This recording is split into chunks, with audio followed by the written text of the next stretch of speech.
नमस्कार। आप सभी सुनने वालों को मेरा बहुत बहुत नमस्कार। आज हम लोग कथा बढ़ाएंगे श्री कृष्ण का जन्म जिस वंश में हुआ, उस वंश में देवकी जी हैं, वसुदेव जी हैं। ये आखिर ये पहले कौन थे? सृष्टि तो हुई जब शुरू, तो इनका जन्म कितने दिन के बाद हुआ और ये पहले कौन थे जो अब देवकी और वसुदेव बन के पैदा हुए, इस कथा को हम लोग जानेंगे।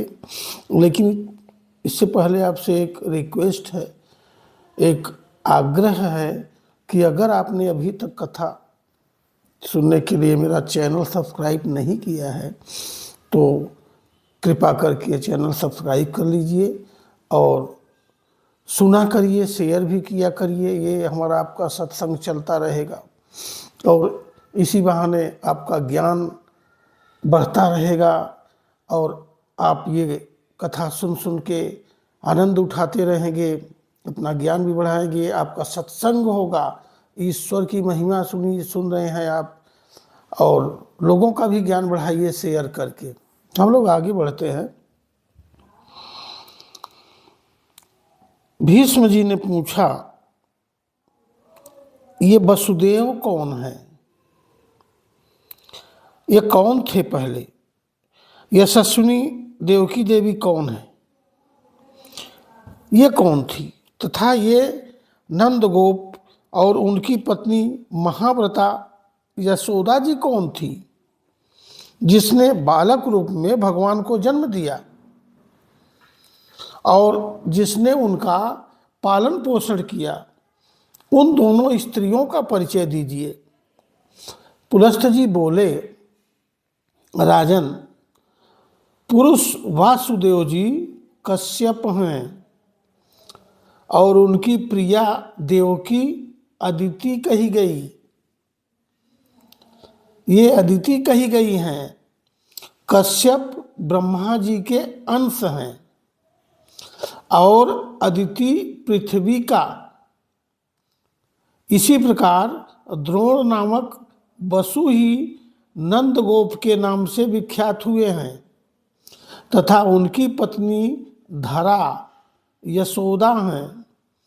देवी देवकी ने पूर्व जन्म में अजन्मा परमेश्वर से जो कामना की थी, उसकी यह कामना महाबाहु श्री कृष्ण ने पूर्ण कर दी। यज्ञानुष्ठान बंद हो गया था, धर्म का उच्छेद हो रहा था। ऐसी अवस्था में धर्म की स्थापना और पापी असुरों का संहार करने के लिए भगवान श्री कृष्ण वृषणकुल में प्रकट हुए हैं। रुक्मिणी, सत्यभामा, नग्नजित की पुत्री सत्या, सुमित्रा, शैव्या, गांधार, राजकुमारी लक्ष्मणा, सुभीमा, मद्र राजकुमारी कौशल्या और विरजा आदि 16,000 देवियां श्री कृष्ण की पत्नियां हैं।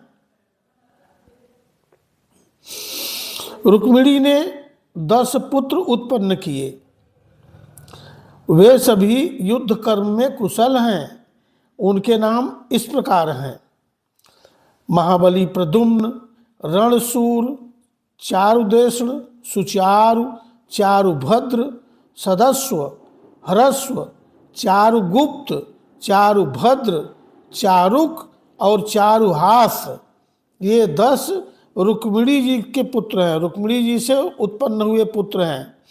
इनमें प्रद्युम्न सबसे बड़े और चारुहास सबसे छोटे हैं। रुक्मिणी जी ने एक कन्या को जन्म दिया, एक कन्या को भी जन्म दिया था, जिसका नाम चारुमती है। सत्यभामा से भानु, भीमरथ, क्षण, रोहित, दीप्तिमान, ताम्रबंध और जलंधम ये पुत्र हुए। ये 7 पुत्र उत्पन्न हुए। इन सातों के बाद एक छोटी बहन भी है। जामवंती के पुत्र सांब हुए, जो बड़े ही सुंदर हैं। ये सौर शास्त्र के प्रणेता तथा प्रतिमा एवं मंदिर के निर्माता हैं। मित्रविंदा ने सुमित्र, चारुमित्र और मित्रविंद को जन्म दिया। मित्रबाहु और सुनीत आदि सत्या के पुत्र हैं। इस प्रकार श्री कृष्ण के हजारों पुत्र हुए। प्रद्युम्न के विदर्भ कुमारी रुक्मवती के गर्भ से अनिरुद्ध नामक परम बुद्धिमान पुत्र उत्पन्न हुआ। प्रद्युम्न को अनिरुद्ध संग्राम में उत्साह पूर्वक युद्ध करने वाले वीर हैं। अनिरुद्ध से मृग केतन का जन्म हुआ। राजा सुपार्श की पुत्री काम्या ने सांब से तरस्वी नामक पुत्र पैदा किया।